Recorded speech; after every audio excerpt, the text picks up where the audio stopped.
പടച്ച റബ്ബ് അവൻ്റെ ഔദാര്യം കൊണ്ടും റഹ്മത്ത് കൊണ്ടും നമുക്കേവർക്കും മാപ്പ് തന്നനുഗ്രഹിക്കുമാറാകട്ടെ. ശിഷ്ടകാലം പടച്ചവൻ്റെ പൊരുത്തത്തിലെ ഇബാദത്തോടെ ജീവിക്കാൻ അവസാനം കലിമത്തു തൗഹീദ് ഉരുവിട്ടുകൊണ്ട് ഈമാൻ സലാമത്തായി ലോകത്തു നിന്ന് മൗത്താകാൻ നമുക്കും നമ്മുടെ മാതാപിതാക്കൾ കൂട്ടുകുടുംബാദികൾ ദുആ കൊണ്ട് വസിയത്ത് ചെയ്തവർ ഏവർക്കും അല്ലാഹു തൗഫീഖ് പ്രദാനിക്കട്ടെ. രോഗങ്ങൾ, മറ്റു പ്രയാസങ്ങൾ, സങ്കടങ്ങൾ എല്ലാത്തിനും ശിഫയും സലാമത്തും സൗഖ്യവും തന്നല്ലാഹു അനുഗ്രഹിക്കട്ടെ. മരിച്ചുപോയവർ, കാരണവന്മാർ, തൊട്ടടുക്കൽ പള്ളിക്കാട്ടിൽ 6 അടി മണ്ണിനുള്ളിൽ അന്ത്യവിശ്രമം കൊള്ളുന്ന മുഴുവൻ മുഅ്മിനീങ്ങൾ, മുഅ്മിനാത്തുകൾ ഖബർ അല്ലാഹു വെളിച്ചമാക്കി കൊടുക്കട്ടെ. നാളെ ഫിർദൗസുൽ അഅലയിൽ ഒരുമിക്കാൻ അവർക്കും നമുക്കും അല്ലാഹു തൗഫീഖ് നൽകട്ടെ. ആമീൻ ബിറഹ്മതിക യാ അർഹമർ റഹീമീൻ.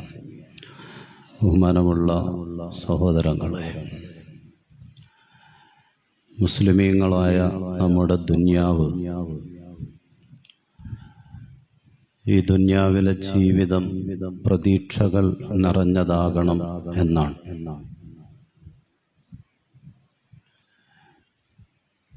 അള്ളാഹുവിലുള്ള വലിയ പ്രതീക്ഷയിലൂടെയാണ്, ആ പ്രതീക്ഷയോടെയാണ് നമ്മൾ ഈ ദുനിയാവിൽ ജീവിക്കേണ്ടത്. നിരാശയോടെ, സങ്കടത്തോടെ ഉള്ള ഒരു ജീവിതം അത് മുസ്ലിമിന് പാടില്ല എന്നാണ്. വലാ തൈഅസു മിർ റൗഹില്ലാഹ്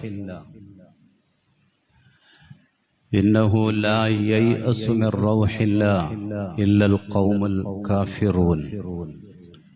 പരിശുദ്ധമായ ഖുർആൻ സൂറത്ത് യൂസുഫ് അല്ലാഹു സുബ്ഹാനഹു വ തആല നമുക്ക് പഠിപ്പിച്ചിരുന്നു. വലാ തൈഅസു മിർ റൗഹില്ലാഹ്, അള്ളാഹുവിൻ്റെ കാരുണ്യത്തിൻ്റെ വിഷയത്തിൽ നിങ്ങൾ നിരാശപ്പെടരുത്. പടച്ചവന്റെ അനുഗ്രഹത്തിന്റെ വിഷയത്തിൽ നിങ്ങൾ നിരാശരാകരുത്. ഇന്നഹു ലാ യൈഅസു മിർ റൗഹില്ലാഹ്, അള്ളാഹുവിൻ്റെ റഹ്മത്തിൽ നിരാശരാകുന്നവർ ആരാണ്? ഇല്ലൽ ഖൗമുൽ കാഫിറൂൻ, അത് വിശ്വാസമില്ലാത്ത ആളുകൾ മാത്രമാണ്. അവിശ്വാസികളായ ആളുകളാണ് പടച്ചവന്റെ കാരുണ്യത്തിന്റെ വിഷയത്തിൽ പ്രതീക്ഷയില്ലാതെ നിരാശയോടെ ജീവിക്കുന്നത്. ബഹുമാനപ്പെട്ട യഅഖൂബ് നബി അലൈഹിസ്സലാത്തു വസ്സലാം തൻ്റെ മക്കളോട് പറഞ്ഞ ഒരു വാചകമാണിത്. എപ്പോഴാണ് പറഞ്ഞത്? ഈജിപ്തിലെ കൊട്ടാരത്തിൽ മകൻ ബിന്യാമീൻ തടവിൽ പിടിക്കപ്പെട്ടിട്ടുണ്ട്, ജയിലിൽ കസ്റ്റഡിയിലാണ് എന്ന വിവരമറിഞ്ഞപ്പോൾ, അതും അല്ലാഹുവിൻ്റെ ഒരു ഇടപെടലും ഹിക്മത്തുമായിരുന്നു. ഈ വിവരം അറിഞ്ഞതിനെ തുടർന്ന് മറ്റൊരു വട്ടം തൻ്റെ മക്കളെ അങ്ങോട്ട് യാത്രയാക്കുന്ന സമയത്താണ് ബഹുമാനപ്പെട്ട യഅഖൂബ് നബി അലൈഹിസ്സലാത്തു വസ്സലാം ഈ വാചകം പറയുന്നത്. അള്ളാഹുവിൻ്റെ റഹ്മത്തിന്റെ വിഷയത്തിൽ നിങ്ങൾ നിരാശരാകരുത്, പ്രതീക്ഷയുണ്ടാകണം. ഈ വാക്കുകൾ പറയുന്നതിന് മുമ്പ് ബഹുമാനപ്പെട്ട യഅഖൂബ് നബി അലൈഹിസ്സലാം എന്താണ് അവരോട് പറഞ്ഞത്? യാ ബനിയ, എൻ്റെ മക്കളെ, ഇദ്ഹബൂ, നിങ്ങൾ പോകണം, ഫതഹസ്സസു, എന്നിട്ട് നിങ്ങൾ അന്വേഷിക്കണം, മിൻ യൂസുഫ വ അഖീ, യൂസുഫിനെയും അവന്റെ സഹോദരനെയും നിങ്ങൾ അന്വേഷിക്കണം. നിങ്ങൾ പോകണം എങ്ങോട്ട്? ഈജിപ്തിലേക്ക്. എന്നിട്ട് നിങ്ങൾ യൂസുഫിനെയും അവന്റെ സഹോദരനെയും അന്വേഷിക്കണം. എന്നിട്ടാണ് വലാ തൈഅസു മിർ റൗഹില്ലാഹ്, അല്ലാഹുവിന്റെ കാരുണ്യത്തിൽ നിങ്ങൾ നിരാശരാകരുത്. ഈജിപ്തിൽ ജയിലിൽ അടയ്ക്കപ്പെട്ടിട്ടുള്ളത് ബിന്യാമീനാണ്, യൂസുഫിന്റെ സഹോദരനാണ്.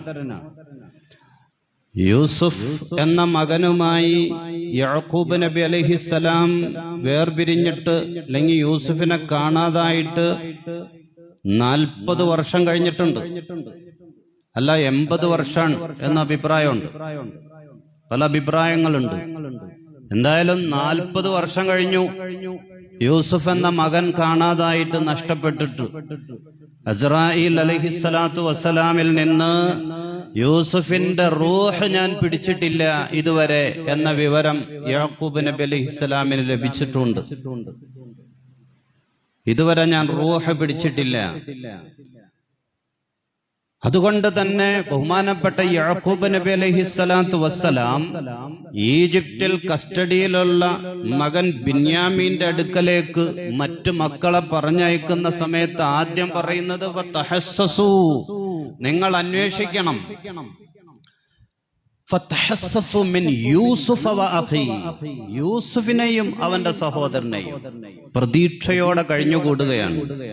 ബഹുമാനപ്പെട്ട യാക്കൂബ് നബി അലൈഹിസ്സലാം നഷ്ടപ്പെട്ട മകൻ ഈ 40 വർഷം അല്ലെങ്കിൽ 50 വർഷം കഴിഞ്ഞിട്ടും മടങ്ങി വരും, എനിക്ക് ലഭിക്കും എന്നുള്ള പ്രതീക്ഷയോടെ ബഹുമാനപ്പെട്ട യാക്കൂബ് നബി അലൈഹിസ്സലാം വലാ തഖ്നതു മിർ റഹ്മത്തില്ലാഹ്, സത്യവിശ്വാസികളോട് പടച്ച റബ്ബിന്റെ മുന്നറിയിപ്പാണ്.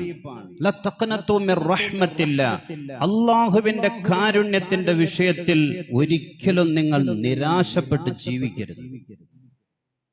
അല്ലാഹുവിന്റെ റഹ്മത്തിന്റെ വിഷയത്തിൽ നിങ്ങൾ നിരാശ എന്നുള്ളത് പ്രതീക്ഷയില്ലാതെ, ഏത് വിഷയത്തിലാകട്ടെ, പ്രതീക്ഷയില്ലാതെ നിരാശപ്പെടുക എന്നുള്ളത് തന്നെ ഈമാനിനെതിരാണെന്നാണ്.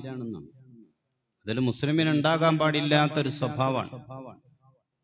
അത് വൻപാപമാണ് എന്ന് പോലും ഹദീസിലുണ്ട്. അള്ളാഹുവിൽ പ്രതീക്ഷയില്ലാതെ പടച്ചവന്റെ അനുകൂലമായ ഇടപെടൽ എനിക്കുണ്ടാകില്ല എന്ന് വിചാരിച്ച് അള്ളാഹു എന്നെ കൈവിട്ടു എന്നുള്ള ആ വിചാരത്തിൽ നിരാശയോടെ കഴിയൽ അത് വൻപാപമാണ്. വൻപാപങ്ങളെ പരിചയപ്പെടുത്തിക്കൊണ്ടൊരു ഹദീസിൽ അള്ളാന്റെ റസൂല് പറഞ്ഞു, അൽ ഖബായിർ, വൻപാപങ്ങൾ ഏതൊക്കെയാണ്? അൽ ഇശ്റാഖു ബില്ലാഹ്, അശ്ശിർഖു ബില്ലാഹ്, അല്ലാഹുവിനെ കൊണ്ട് ശിർക്ക് ചെയ്യലാണ് വൻപാപങ്ങൾ. ഒന്ന് അള്ളാഹുവിനെ കൊണ്ട് ശിർക്ക് ചെയ്യലാണ്. മറ്റൊന്ന് ആ ഹദീസിൽ റസൂല് പറഞ്ഞത് അൽ ഖനൂതു മിർ റഹ്മത്തില്ലാഹ്, അള്ളാഹുവിന്റെ റഹ്മത്തിനെ തൊട്ട് ഏറ്റവും വലിയ നിരാശയോടെ ഒരാൾ കഴിഞ്ഞുകൂടുക. അത് അൽ കബായിറാണ്, വൻപാപാണ്. ഒന്നുമില്ല, മനസ്സിന്റെ ഒരു തോന്നല് മാത്രമാണ്. പടച്ചോൻ എന്നെ കൈവിട്ടു, പടച്ചോൻ എന്റെ കൂടെ ഇല്ല, അള്ളാഹു എന്റെ കൂടെ ഇല്ല എന്ന് മനസ്സിന്റെ ഉള്ളിൽ വരുന്നൊരു തോന്നൽ, ആ തോന്നലോടെ ജീവിക്കൽ അത് അൽ കബായിർ, വൻപാപാണ്. ആ നിരാശ നമ്മുടെ മനസ്സിന്റെ നിയന്ത്രണം നഷ്ടപ്പെടുത്തി കളയും. പിന്നെ നമ്മുടെ മനസ്സിനെ നിയന്ത്രിക്കുന്നത് ഇബ്ലീസായിരിക്കും, പിശാചായിരിക്കും. മുസ്ലിമിനെ സംബന്ധിച്ചിടത്തോളം നിരാശാബോധത്തോടെ നമ്മൾ ജീവിക്കുമ്പോ പിന്നെ മനസ്സിന്റെ നിയന്ത്രണം നഷ്ടപ്പെട്ടാൽ പിന്നെ നമ്മുടെ മനസ്സിനെ നിയന്ത്രിക്കുന്നത് ഇബ്ലീസായിരിക്കും, പിശാചായിരിക്കും. പലതും തോന്നിപ്പിക്കും. ഇനി ഞാൻ എന്തിന് ജീവിക്കണം എന്ന തോന്നൽ മനസ്സിലേക്ക് കൊണ്ടുവരും. അവസാനം ജീവൻ കളയാൻ ആത്മഹത്യയുടെ മാർഗം തന്നെ തെരഞ്ഞെടുക്കാൻ ഇബ്ലീസ് പ്രേരിപ്പിക്കും. അങ്ങനെയാണ് ആത്മഹത്യകൾ സംഭവിക്കുന്നത്. നിരാശാബോധത്തിൽ മനസ്സിന്റെ നിയന്ത്രണം നഷ്ടപ്പെടുമ്പോ ആ മനസ്സിന്റെ കടിഞ്ഞാൻ ഇബ്ലീസ് ഏറ്റെടുക്കുന്നതിലൂടെ ഇബ്ലീസിന്റെ പ്രേരണയിലാണ് മനുഷ്യൻ ആത്മഹത്യ ചെയ്യുന്നത്. മൻ ശരിബ സുമ്മാ ഫഖതല നഫ്സ, ഒരാൾ വിഷം കുടിച്ച് ആത്മഹത്യ ചെയ്താൽ ഫഹുവ യതഹസ്സാഹു ഫീ നാരി ജഹന്നം ഖാലിദൻ മുഖല്ലദൻ ഫീഹാ അബദാ. അങ്ങനെ ഒരാൾ വിഷം കുടിച്ച് ആത്മഹത്യ ചെയ്താൽ നരകത്തിൽ നാളെ കാലാകാലം വിഷം കുടിച്ച് ആത്മഹത്യ ചെയ്ത് ആ വേദന സഹിച്ച് വീണ്ടും പഴയ അവസ്ഥയിൽ വന്ന് വീണ്ടും വിഷം കുടിച്ച് ആ വേദന സഹിച്ച് കാലാകാലം അതേ അവസ്ഥയിൽ നരകത്തിൽ കഴിഞ്ഞുകൂടേണ്ടി വരും. ഖാല റസൂലുള്ളാഹി, എങ്ങനെയാണോ ഒരാൾ ജീവനൊടുക്കിയത് അതേ രൂപത്തിൽ നരകത്തിൽ കാലാകാലം കഴിയുന്ന. വേദനയില്ലാത്ത ലോകത്തേക്ക് ഞാൻ പോകാൻ, ടെൻഷനില്ലാത്ത സങ്കടമില്ലാത്ത ലോകത്തേക്ക് ഞാൻ പോകാൻ, എന്റെ മരണത്തിന് മറ്റാരും ഉത്തരവാദിയല്ല എന്നൊക്കെ എഴുതി വെച്ചിട്ടായിരിക്കും പോണത്. എന്റെ മരണത്തിന് മറ്റാരും ഉത്തരവാദിയല്ല, ഞാൻ മാത്രം. വേദന നിറഞ്ഞ ലോകത്തുനിന്ന് വേദനയില്ലാത്ത ലോകത്തേക്ക്, സങ്കടമില്ലാത്ത ലോകത്തുനിന്ന് സങ്കടം നിറഞ്ഞ ലോകത്ത് നിന്ന്, വേദന നിറഞ്ഞ ലോകത്ത് നിന്ന് വേദനയില്ലാത്ത ലോകത്തേക്ക്, സങ്കടം നിറഞ്ഞ ലോകത്ത് നിന്ന് സങ്കടമില്ലാത്ത ലോകത്തേക്ക് ഞാൻ യാത്ര പോകാൻ എന്നൊക്കെ അങ്ങനെ എഴുതി വെക്കും. മരിച്ചു കഴിഞ്ഞാൽ എന്താ അവസ്ഥ എന്നുള്ളത് അല്ലാഹ് പടച്ചോൻ കാക്കട്ടെ. ഇതൊക്കെ ഈമാൻ നഷ്ടപ്പെടുന്ന, ആഖിറം നഷ്ടപ്പെട്ടു പോകുന്ന കാര്യങ്ങളാണ്. അല്ലാഹുവിന്റെ റസൂൽ ഒരിക്കൽ പറഞ്ഞു,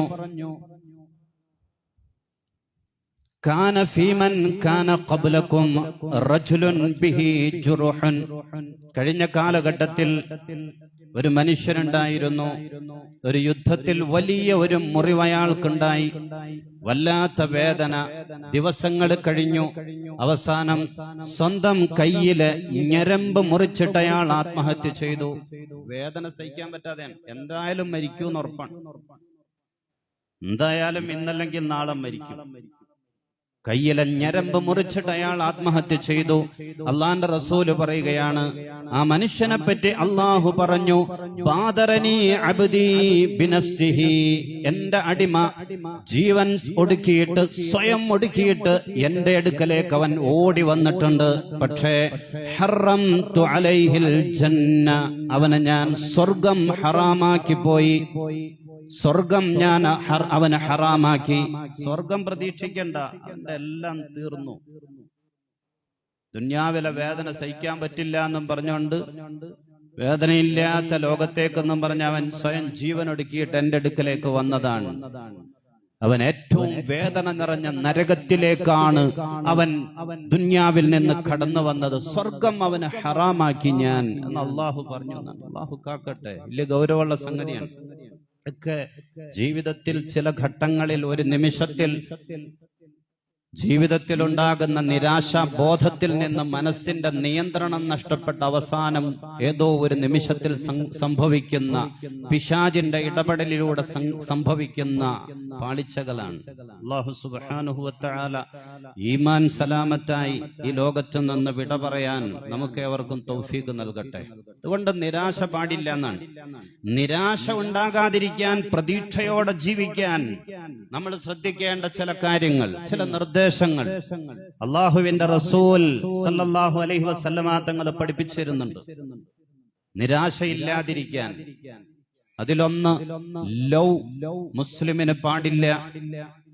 ലൗ എന്ന് പറഞ്ഞാൽ ഒരു അറബി അക്ഷരമാണ്.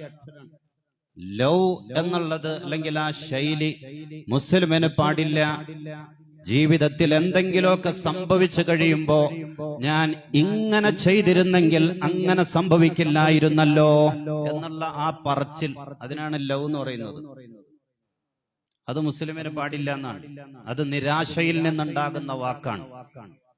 ഞാൻ ഇങ്ങനെയൊക്കെ ചെയ്തിരുന്നെങ്കിൽ ജീവിതത്തിൽ അതൊന്നും ഉണ്ടാകില്ലായിരുന്നല്ലോ. ഒരു രോഗിയായ മനുഷ്യനെ നമ്മൾ ആശുപത്രിയിലേക്ക് കൊണ്ടുപോകാൻ, ആദ്യം കണ്ട ഹോസ്പിറ്റലിൽ നമ്മൾ കയറ്റി, പിറ്റേന്നാള് മരിച്ചു.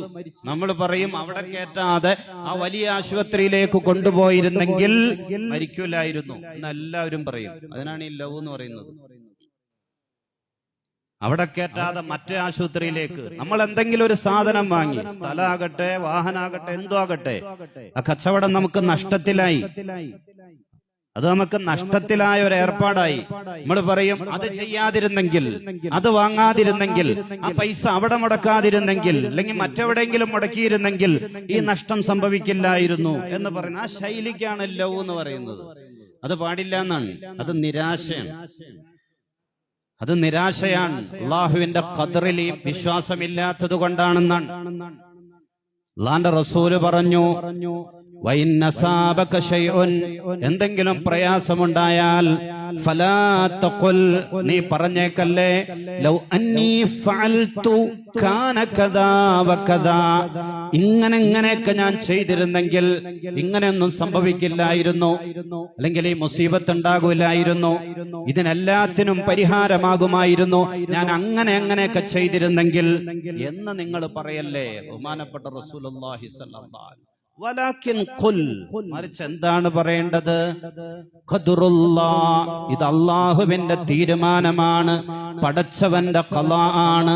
വമാ ശാഅ ഫഅൽ, അല്ലാഹു എന്താണോ എന്നിൽ ഉദ്ദേശിക്കുന്നത് അത് സംഭവിക്കും, അത് അവൻ ചെയ്യുക തന്നെ ചെയ്യും. ഫഇന്ന ലൗ എന്നുള്ള ശൈലി, ഇങ്ങനെ ചെയ്തിരുന്നെങ്കിൽ ഇത് സംഭവിക്കില്ലായിരുന്നല്ലോ, ആ ശൈലിയിലുള്ള വർത്തമാനം തഫ്തഹു അമല ശൈത്വാൻ, അത് പിശാചിന്റെ പ്രവൃത്തിയെ തുറക്കും, പിശാചിന്റെ ദുർബോധനങ്ങളെ, വസ്വാസിനുള്ള വാതിൽ തുറന്നു കൊടുക്കലാണ്. നിങ്ങളുടെ മനസ്സിലേക്ക് പിശാച് കടന്നു വരാൻ, മറ്റ് പലതും നിങ്ങൾ തോന്നിപ്പിക്കാൻ, മനസ്സിന്റെ നിയന്ത്രണം നഷ്ടപ്പെടുത്തി കളയാൻ അത് കാരണമാണ്. ഇബ്ലീസിന്റെ ഇടപെടലിന് അത് കാരണമാണ് ആ ശൈലി, ലൗ എന്നുള്ളത്. ബഹുമാനപ്പെട്ട റസൂലുള്ളാഹി സ്വല്ലല്ലാഹു അലൈഹി വസല്ലം, അത് നിരാശയുടെ വാക്കാണ് ലൗ എന്നുള്ളത്. അങ്ങനെ പറയാൻ പാടില്ല. സംഭവിച്ചോ എന്തെങ്കിലുമൊക്കെ, അത് എനിക്ക് അതാ തീരുമാനിച്ചേക്കുന്നത്. ഞാൻ അങ്ങനെ ചെയ്യാത്തത് കൊണ്ട്, അല്ലെ ഇങ്ങനെ ചെയ്തത് കൊണ്ട് ഒന്നുമല്ല, എനിക്കിതാണ് തീരുമാനിച്ചത്, അതുകൊണ്ടാണ് ഞാൻ അങ്ങനെ ചെയ്തത്, അത് സംഭവിച്ചത്, അങ്ങനെ പറയണമെന്നാണ്. മറ്റൊരു നിർദ്ദേശം, ലൈസൽ ഗിനാ, സമ്പന്നത എന്ന് പറഞ്ഞാൽ അൻ കസ്റത്തിൽ അർള്, ദുനിയാവിൽ കുറെ ജീവിത വിഭവങ്ങൾ നേടുന്നതിനല്ല സമ്പന്നത എന്ന് പറയുന്നത്. നമുക്കറിയാവുന്ന ഹദീസാണ്, കുറെ ഉണ്ടാകുക, അതിനല്ല സമ്പന്നത എന്ന് പറയുന്നത്. വലാകിന്നൽ ഗിനാ ഗിനൻ നഫ്സ്, മനസ്സിന്റെ സമ്പന്നതയാണ് യഥാർത്ഥ സമ്പന്നത. അല്ലാഹുവിന്റെ റസൂലിന്റെ ഹദീസാണ്. കയ്യിൽ അധികമില്ല എന്ന് വിചാരിച്ച് നീ സമ്പന്നനല്ല എന്ന് വിചാരിച്ചേക്കരുത്. എനിക്കൊന്നുമില്ലല്ലോ എന്ന് വിചാരിക്കണ്ട. മറ്റു പലർക്കും ഉള്ളതുപോലെ എന്റെ കയ്യിലില്ലല്ലോ, അതുകൊണ്ട് എനിക്കൊന്നുമില്ല എന്നോർത്ത് നിരാശപ്പെടണ്ട. സമ്പന്നത എന്ന് പറഞ്ഞാൽ കുറേ ഉണ്ടാകുന്നതിനല്ല, മനസ്സിന്റെ സമ്പന്നതയ്ക്കാണ് യഥാർത്ഥ സമ്പന്നത എന്ന് പറയുന്നത്. അല്ലാഹുവിന്റെ റസൂൽ സല്ലല്ലാഹു അലൈഹി വസല്ലം, കടം ഉണ്ടാകുക എന്ന് പറഞ്ഞാൽ മനസ്സിന്റെ സമാധാനം നഷ്ടപ്പെട്ടു പോകുന്ന കാര്യമാണ്. കടക്കാരനാകുക മനസ്സിന്റെ സമാധാനം കളയും. എത്രയും പെട്ടെന്ന് അതിൽ നിന്ന് എങ്ങനെയെങ്കിലും മോചിതനാകണം. അതായിരിക്കും ഒരു യഥാർത്ഥ മുഅ്മിനിന്റെ മനസ്സ്, അങ്ങനെയാണ് ചിന്തിക്കുന്നത്, എത്രയും പെട്ടെന്ന്. പക്ഷെ ലോകത്ത് ഏറ്റവും വലിയ കടക്കാരാരാണ്? പാവപ്പെട്ടവരെ സംബന്ധിച്ചിടത്തോളം 1000 അല്ലെങ്കിൽ 10,000 ചെറിയ ലക്ഷങ്ങളും, അത് അവരുടെ മുമ്പിൽ വലിയ കടാണ്. ശരിയാണ്. പാവപ്പെട്ടവരെ സംബന്ധിച്ചിടത്തോളം ആ 1000 ചെറിയ ലക്ഷങ്ങൾ എന്നൊക്കെ പറഞ്ഞാൽ വലിയ കടം തന്നെയാണ്. പക്ഷേ കോടിക്കണക്കിന് രൂപ കടബാധ്യത ഉള്ളവർ എന്ന് പറഞ്ഞാൽ ലോകത്ത് വലിയ വലിയ സമ്പന്നരായ ആളുകളാണ്. ബാങ്കുകളിൽ നിന്നും അതുപോലെ ഓടിയായിട്ടും പലിശയായിട്ടും അല്ലാതെയൊക്കെ അവര് വലിയ ബാധ്യതക്കാരാണ്. അവര് വലിയ ബാധ്യതക്കാർ, നമ്മെക്കാളും വലിയ ബാധ്യതക്കാരാണ്. അതിന്റെ പേരിൽ മനസ്സിന് സമാധാനമില്ലാതെ ജീവിക്കുന്ന വലിയ വലിയ ധനാഢ്യരായ സമ്പന്നരായ, സമൂഹത്തിൽ വലിയ സ്ഥാനവും പേരും ഒക്കെ ഉള്ള ആളുകളുണ്ട്. ഒരു ദിവസം പോലും സമാധാനത്തോടെ കിടന്നുറങ്ങാൻ കഴിയണില്ലായിരിക്കും അവർ. അതുകൊണ്ട് ലൈസൽ ഗിനാ അൻ കസ്റത്തിൽ അർള്, കുറേ ഉണ്ടാകുന്നതിനല്ല മനസ്സിന്റെ സമ്പന്നത എന്ന് പറയുന്നത്. ജീവിതത്തിന്റെ സമ്പന്നത, ജീവിതത്തിന്റെ സമ്പന്നത എന്ന് പറഞ്ഞാൽ നഫ്സാണ്. മനസ്സിന് സന്തോഷം ഉണ്ടാകുക, സന്തോഷമുള്ള സമാധാനമുള്ള ഒരു മനസ്സിന്റെ ഉടമയായി. അത് ചിലപ്പോൾ കടത്തിണ്ണയിൽ കിടന്ന് ഉറങ്ങുന്ന ആളുകൾക്ക് പോലും അല്ലാഹു സുബ്ഹാനഹു വ തആല കൊടുക്കുന്ന ഒരു അനുഗ്രഹമാണിത്. സ്വന്തമായിട്ട് വീട് പോലും ഉണ്ടാകില്ല, വാടകയ്ക്കായിരിക്കും കിടക്കുന്നത്, പക്ഷേ മനസ്സിന് സമാധാനം ഉണ്ടാകും. മനസ്സിന് സമാധാനം ഉണ്ടാകും. അതുകൊണ്ട് കുറെ കയ്യിലില്ല എന്ന് വിചാരിച്ച് ഈ ദുനിയാവിൽ ഒരു മനുഷ്യൻ നിരാശപ്പെടണ്ടെന്നാണ് ബഹുമാനപ്പെട്ട അബൂദർ ഗിഫാരി റളിയല്ലാഹു തആല അൻഹു പറയാൻ, അമറനി നബിയ്യു സല്ലല്ലാഹു അലൈഹി വസല്ലം, അല്ലാഹുവിന്റെ റസൂൽ എന്നോട് കൽപ്പിച്ചു, അൻ അൻദുറ ഇലാ മൻ ഹുവ ദൂനി, എന്റെ താഴെയുള്ള ആളുകളിലേക്ക് നോക്കാൻ, വലാ അൻദുറ ഇലാ മൻ ഫൗഖി, എന്റെ മുകളിലുള്ള ആളുകളിലേക്ക് നോക്കരുത്. എന്റെ താഴെയുള്ള ആളുകളിലേക്ക് ഞാൻ നോക്കണം, മുകളിലുള്ള ആളുകളിലേക്കല്ല ഞാൻ നോക്കേണ്ടത് എന്ന് അമറനീ റസൂലുള്ളാഹ്, അള്ളാന്റെ റസൂൽ സല്ലല്ലാഹു അലൈഹി വസല്ലമ തങ്ങൾ എന്നോട് കൽപ്പിച്ചു. മുകളിലുള്ളവരിലേക്ക് നോക്കിയാൽ, അത് മാത്രം നോക്കിയാൽ നമ്മുടെ കയ്യിലുള്ളതിന്റെ മൂല്യവും വിലയും നമുക്ക് മനസ്സിലാക്കാൻ പറ്റില്ല. നമ്മുടെ കയ്യിൽ എന്തെങ്കിലുമൊക്കെ ഉണ്ട്, പടച്ചവൻ എന്തെങ്കിലുമൊക്കെ തന്നിട്ടുണ്ട് എന്ന് തിരിച്ചറിയണമെങ്കിൽ താഴെയുള്ള ആളുകളിലേക്ക് നോക്കണം. അല്ലാഹുവിന്റെ റസൂൽ സല്ലല്ലാഹു അലൈഹി വസല്ലമ തങ്ങൾ നമുക്ക് പഠിപ്പിച്ചിരുന്നതാണ്. അങ്ങനൊരു ബോധ്യം നമുക്കുണ്ടെങ്കിൽ, എന്തൊക്കെയോ എനിക്കുണ്ട്, കയ്യിൽ കൂടുതലൊന്നും ഇല്ലെങ്കിൽ ഞാൻ ഒന്നുമില്ലാത്തവനല്ല, എന്തൊക്കെയോ എനിക്കും അള്ളാഹു തന്നിട്ടുണ്ട്, അങ്ങനത്തെ ഒരു ഈമാനികമായ തിരിച്ചറിവുണ്ടെങ്കിൽ ജീവിതത്തിൽ നിരാശ ഉണ്ടാകൂല. മുകളിലേക്ക് മാത്രം നോക്കിക്കൊണ്ടിരുന്നാൽ മരണം വരെ മനസ്സിന് സമാധാനം ഉണ്ടാകൂല. അതുകൊണ്ടാണ് അള്ളാന്റെ റസൂല് പറഞ്ഞു, താഴേക്ക് നോക്കാവൂ, ദുന്യാവിന്റെ വിഷയത്തിൽ മുകളിലേക്ക് നോക്കരുത്. ഇരിക്കട്ടെ എന്റെ പ്രിയമുള്ള സഹോദരന്മാരെ, ഇതെല്ലാം നിരാശ വലിച്ചെറിഞ്ഞിട്ട് പ്രതീക്ഷയോടെ, സമാധാനത്തോടെ, സന്തോഷത്തോടെ നമ്മുടെ മനസ്സിനെ പിടിച്ചു നിർത്തി ഈ ദുന്യാവിൽ ജീവിക്കാൻ നമുക്ക് പ്രചോദനമാകുന്ന നിലക്കുള്ള ബഹുമാനപ്പെട്ട റസൂലുള്ളാഹി സല്ലല്ലാഹു അലൈഹി വസല്ലമ തങ്ങളുടെ പാഠങ്ങളാണ്.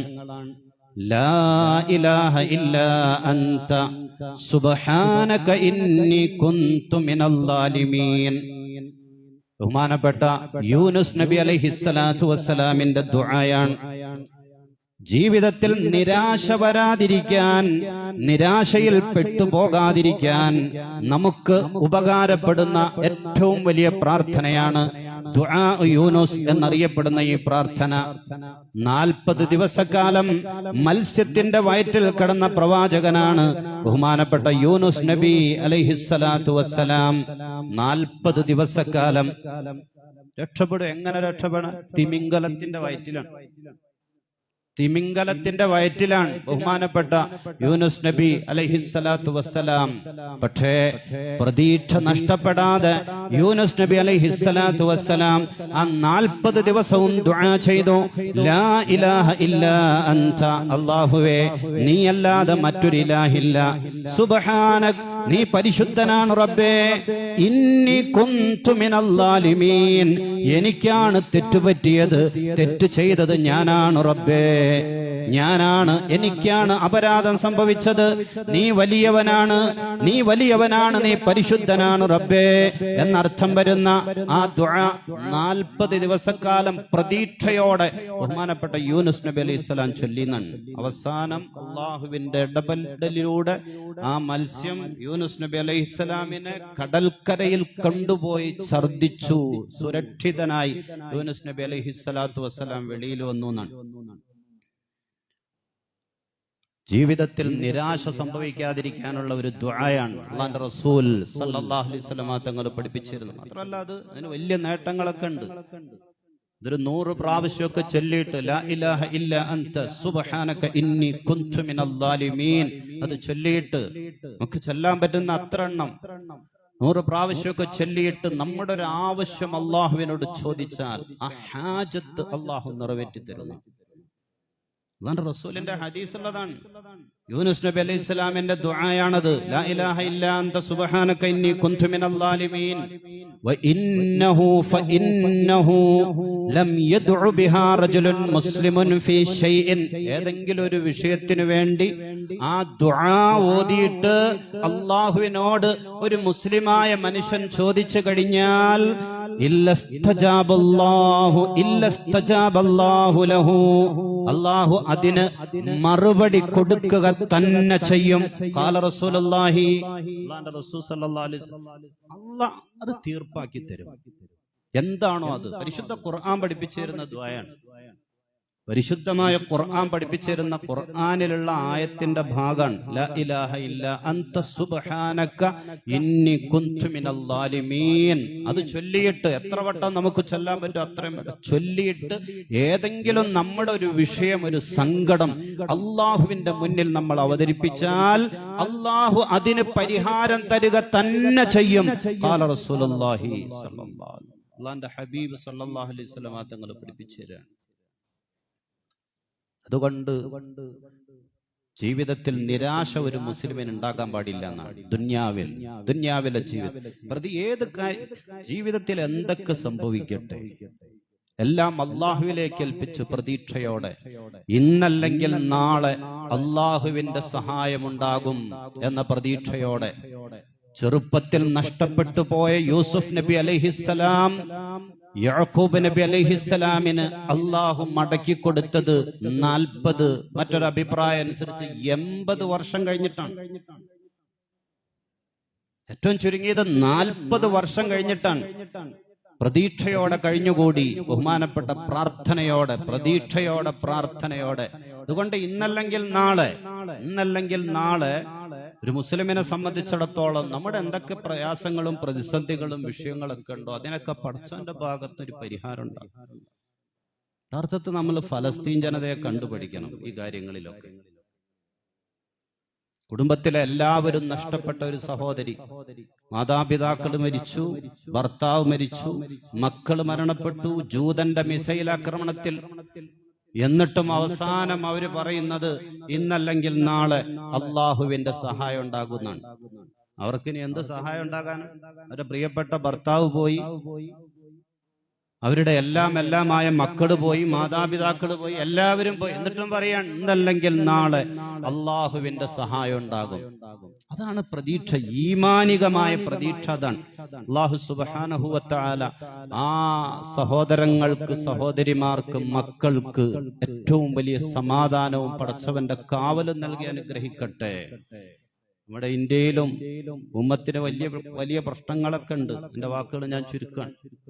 ഒരു ട്രെൻഡ് ഉണ്ട്, എന്താണെന്നറിയോ? ഏതെങ്കിലും ഒരു മുസ്ലിം പള്ളി അത് ഒരു അമ്പലമായിരുന്നു, ക്ഷേത്രമായിരുന്നു എന്ന് കാണിച്ചിട്ട് ഏതെങ്കിലും ഒരു മനുഷ്യൻ കോടതിയിൽ കൊണ്ടുപോയി ഒരു പെറ്റീഷൻ സമർപ്പിക്കുകയാണ്. എന്നിട്ട് സർവേ നടത്തണം എന്ന് പറയാണ്. ഏതെങ്കിലും ഒരു പള്ളി അത് അമ്പലമായിരുന്നു, ഈ ക്ഷേത്രമായിരുന്നു, കോടതിയിൽ കൊണ്ടുപോയി കേസ് എടുക്കുകയാണ്. പെറ്റീഷൻ സമർപ്പിച്ചിട്ട് അവിടെ സർവേ നടത്തണം. ജഡ്ജി പിറ്റേന്ന് തന്നെ, ജഡ്ജി അത് കാണുമ്പോ തന്നെ ഉത്തരവിടുകയാണ്, പള്ളി കമ്മിറ്റിക്ക് നോട്ടീസ് അയക്കാൻ സർവേ നടത്തണം എന്ന് പറഞ്ഞ്. പിറ്റേന്ന് തന്നെ പോലീസും പട്ടാളവും എല്ലാവരുമായിട്ട് പോയിട്ട് അവിടെ സർവേ നടത്താൻ. അജ്മീർ ദർഗ തന്നെ ശിവക്ഷേത്രമാണ് എന്ന് പറഞ്ഞ ഒരു മനുഷ്യൻ കോടതിയിൽ കൊണ്ടുപോയി പരാതി കൊടുത്തിട്ട് ദർഗ ഭാരവാഹികൾക്ക് കോടതിയിൽ നിന്ന് നോട്ടീസ് അയച്ചേക്കാൻ അവിടെ സർവേ നടത്തണം. ശിവക്ഷേത്രം എന്ന് പറഞ്ഞ് പരാതി എടുക്കാൻ. ഇതിപ്പോ നമ്മുടെ സംസ്ഥാനം, നമ്മുടെയൊക്കെ ദക്ഷിണേന്ത്യയിൽ അതില്ലെങ്കിലും വടക്കേന്ത്യയിൽ സർവ്വസാധാരണ, പ്രത്യേകിച്ച് BJP ഭരിക്കുന്ന സംസ്ഥാനങ്ങളിലൊക്കെ അതെന്തൊക്കെയോ അതിന്റെ പലരും കൂടിച്ചേർന്നുള്ള പട്ടാളവും കോടതിയും പോലീസും ഗവൺമെന്റ് തലത്തിലിരിക്കുന്ന എല്ലാവരും കൂടിച്ചേർന്നതിന് ഗൂഢാലോചനയുടെ ഭാഗമാണ്. കഴിഞ്ഞ ദിവസം UP-യിൽ 5 പേര് മരണപ്പെട്ടു. UP-യിൽ ഷാഹി ജുമാ മസ്ജിദ് ഈ പറഞ്ഞതുപോലെ അതൊരു ക്ഷേത്രമാണ് എന്ന് കാണിച്ച് സർവേ നടത്തണമെന്നും പറഞ്ഞ് ആരോ കോടതിയിൽ പരാതി എടുത്തതാണ്. എന്നിട്ട് കോടതി അത് സർവേ നടത്തണമെന്നും പറഞ്ഞ് പള്ളി കമ്മിറ്റിക്ക് കത്ത് കൊടുത്തു. ആ സർവേക്ക് വേണ്ടി ആളുകൾ വന്നപ്പോ ഒരു ഭാഗത്ത് കുറെ പേര് നിന്നിട്ട് ജയ് ശ്രീറാം വിളിച്ചു, മറുഭാഗത്ത് മുസ്ലിം സഹോദരങ്ങൾ അതിനെതിരെ പ്രതിഷേധിച്ചു. പോലീസ് പ്രതിഷേധിച്ച മുസ്ലിങ്ങൾക്കെതിരെ വെടിവെച്ചു. 5 പേരാണ് മരണപ്പെട്ടത്. കഴിഞ്ഞ ആഴ്ചയാണ് സംഭവിച്ചത്. പ്രതിഷേധിച്ച ഇവിടെ നേരത്തെ ഒരു സർവേ നടത്തിയതാണ് ആ പള്ളിയിൽ. ഇങ്ങനെ ഒരു പരാതി ഉയർന്ന് നേരത്തെ ഒരു സർവേ നടത്തിയതും ഒന്നുമില്ല എന്ന് തെളിഞ്ഞതാണ്. എന്നിട്ട് വീണ്ടും പരാതിയും വീണ്ടും സർവേയും.